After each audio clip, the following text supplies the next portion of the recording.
Hey riders, welcome to another video in our adventure motorcycle training series. I'm Eric Lange with Ride Adventures, and a long time ago I started riding and guiding motorcycle tours around the world. And so a lot of that information I gained is what I'm trying to bring to you now to make you a better rider into the future. That's what we're going to do in today's video, is talk through some top mistakes that we see motorcycle owners making. So let's get in the character.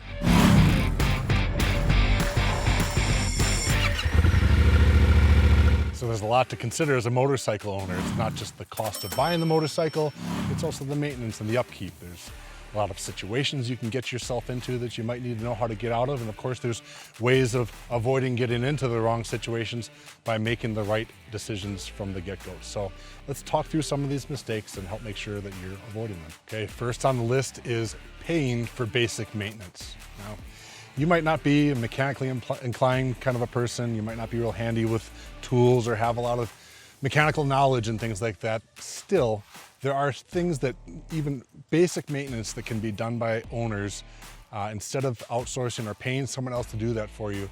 And by doing some of that basic maintenance yourself, you're learning about your motorcycle, and at some point that knowledge is going to come in handy. When you're out there and something goes wrong, you never know how just a little bit of information and experience you have working on your own bike is going to come through and helping you get out of your own situation on your own instead of relying for somebody else to do it for you. So along those lines, actually skipping your bike's maintenance is another mistake we see people making. Don't ignore the fact that these bikes do need to be maintained. That there are, regular service intervals that come recommended with every motorcycle. And even aside from those regular usage intervals and maintenance that you should be doing according to the manufacturer's schedule, there's maintenance that you need to do to make sure that your bike isn't falling apart. A lot of vibrations out there on the road, and especially if you're going off-road, there's more vibrations. More pounding means more chance for bolts and things like that to back off. So be regular about taking care of your bike. Don't skip maintenance.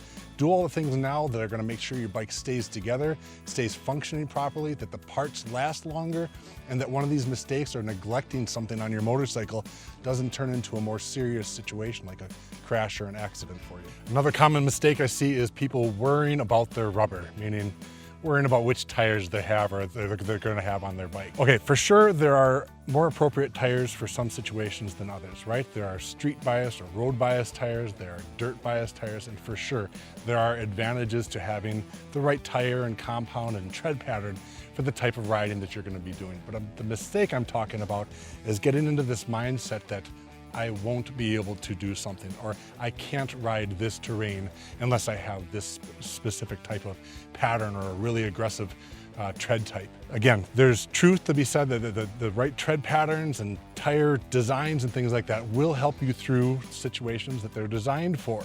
But the 90% of what we all ride, whether it is dirt or pavement, can be ridden on any one of these tires. You might have to do it a little more slowly. If you're riding a pure or a really dirt-focused tire, if you're riding it on pavement, it's not gonna bite like a street tire is gonna do. It's not gonna grip as well. It's gonna wanna walk. Again, the mistake I'm saying is that people say, I can't, or I won't, or I need. It might behoove you, and you're in a better situation to have the right tire for the situation, but it's not totally necessary. And a lot of tires apply to a lot of situations. Another mistake I'd like to see you avoid making is having a crash because of your dash. By dash, I mean your dashboard. I talked about this in other videos where, given all the options and things that we have to play with on bikes these days, smartphones connecting to Bluetooth on dashboards and TFT displays, separate GPS units and altimeters and all the things, who knows what you might be putting on your dashboard. I would just say that over the years, I've seen a little bit of a trend that says the more distractions that you have, the more things like that to take your eyes off of the ultimate focus and the goal, which is riding and finishing safely.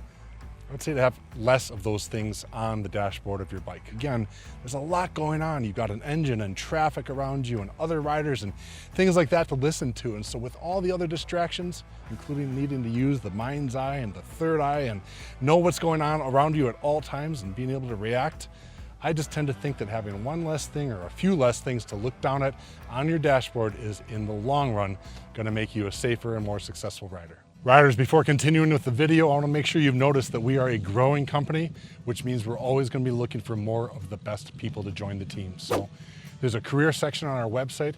Make sure to fill out the form there and stay informed about opportunities to join us for training, tourism, the retail space. A lot of things we have going on, so fill out the form and we will stay in touch about that as opportunities arise. So now let's get back to the video. Another mistake I want you to avoid making is limiting the terrain types you have available by limiting yourself in your bike purchase. Okay, so if you haven't chosen a bike yet, you're not sure what genre or category of bike you're gonna go into, that's fine. If you get a street-oriented, road-focused bike, that's fine. You're gonna have a lot of fun with it. But as you've heard me talk about, and of course, Ride Adventures, we are heavily into the adventure bike scene.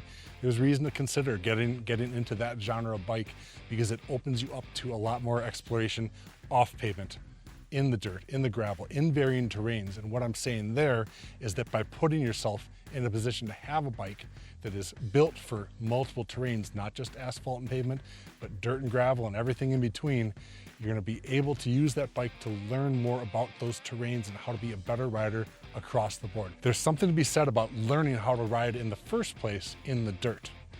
You know, it can be less of a crash, less of an injury if you go down versus riding on the pavement. Learning in the dirt, you're probably able to stay away from cars and trucks and things like that and traffic too. So again, by making your bike purchase decisions such that you are limiting your options to expand yourself as a rider, again, I'd just like to see you maybe lean toward that adventure bike market if it's within your budget or your size and dimensions or your overall intentions for riding.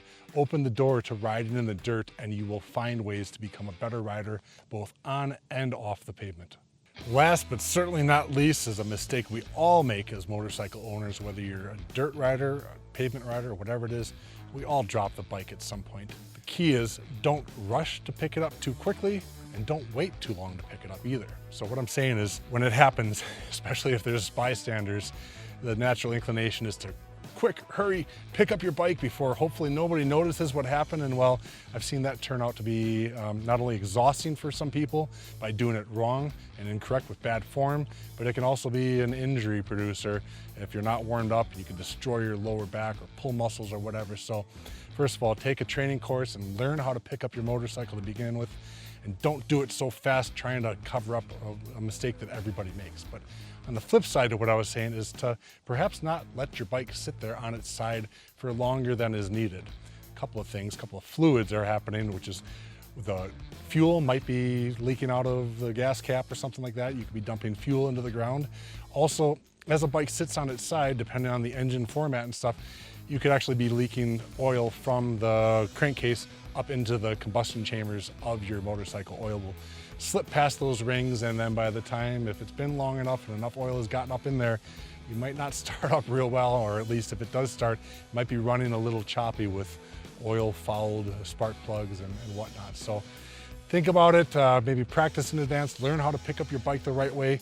Don't let it sit there forever and become inoperable. Make the best out of the situation and don't injure yourself or embarrass yourself. So again, wrapping things up here, I've been doing this for a long time and now I want you to do this for a long time too. The motorcycle riding thing has meant so much to me and I want a lot of that information and experience to come through to you, hoping to help you avoid mistakes into the future. So we've got motorcycle training, tours and rentals. You can see it all right there on our website.